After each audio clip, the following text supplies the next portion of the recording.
అబ్బాయికి ఏమిస్తాను అనుకుంటున్నారు? ఏమిస్తాను అనుకుంటున్నారు చెప్పండి? ఎంత ఇస్తాను అనుకుంటున్నారు? డబ్బుల కంటే విలువైంది అబ్బాయికి ఇస్తున్నా.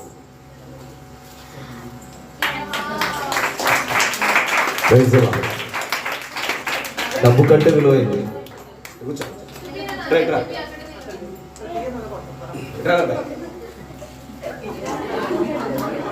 ఈ అబ్బాయి అల్లర్లు కూడా ఫస్టే. ప్రతి VBS లో చూస్తుంటే ఈ అబ్బాయిని అల్లర్లు కూడా ఫస్టే. కానీ ఈసారి చూస్తున్నా చెప్పిన స్టోరీలో ప్రతిదానికి యాక్టివ్గా లేచి సమాధానం ఇస్తున్నాడు. అవునా కాదా? చప్పట్లు కొట్టిన ఒకసారి. ఇది డబ్బు కంటే విలువైందా కాదా? విలువైంది అన్న వారు గట్టిగా చప్పట్లు కొట్టండి. ఇలాంటి విధంగా ఉన్నాయి. ఇప్పుడే కాదు, ఎప్పటికీ ప్రతిసారి పిల్లలకి బైబుల్ ఇచ్చి పంపిస్తుంటున్నా. చూసారా VBSలో ఎప్పుడైనా? ప్రతిసారి నేను డబ్బు కంటే విలువైన దాన్ని నేను ఇచ్చి పంపిస్తుంటా పిల్లలకి. కాబట్టి నేర్చుకోవాలి, వినాలి, గ్రహించాలి. ఈ పిల్లోడు అల్లరిలో ఫస్ట్ నేను పిల్లోడిని ఎప్పుడు నేను గద్దిస్తూ ఉంటా. కానీ ఈరోజు యాక్టివ్గా సమాధానాలు చెప్పాడు చూడండి. అందుకు మెచ్చుకొని ఆ పిల్లోడు చెప్పిన ప్రశ్నలకు సమాధానాలకు నాకు ఇష్టమయ్యి ఈ బైబిల్ని ఇస్తూ ఉన్నాను. ఈ బైబిల్ని తీసుకొని గూట్లో పెట్టదు నాన్న, భద్రపరిచి సీల్ వేసి పెట్టవద్దు.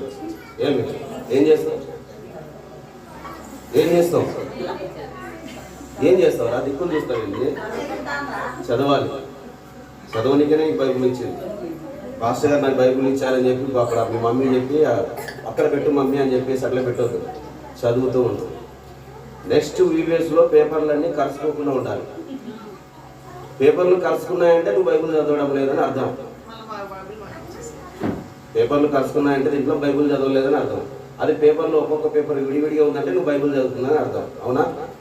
Okay, right. ఒకసారి గట్టి క్లాప్స్ కొట్టి పిల్లలు అర్థమవుతుంటా.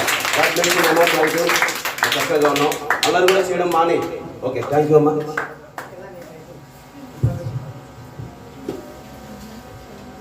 ఈ గేమ్ ఎంతమందికి నచ్చింది? ఎందుకు నచ్చింది?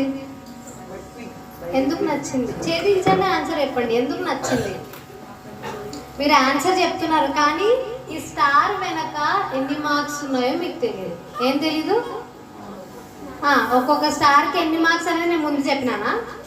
చెప్పలేదు కదా. అది సస్పెన్స్ అన్నమాట. తర్వాత మీకు ఏమర్థమైంది? మీరు ఆన్సర్ చెప్పినా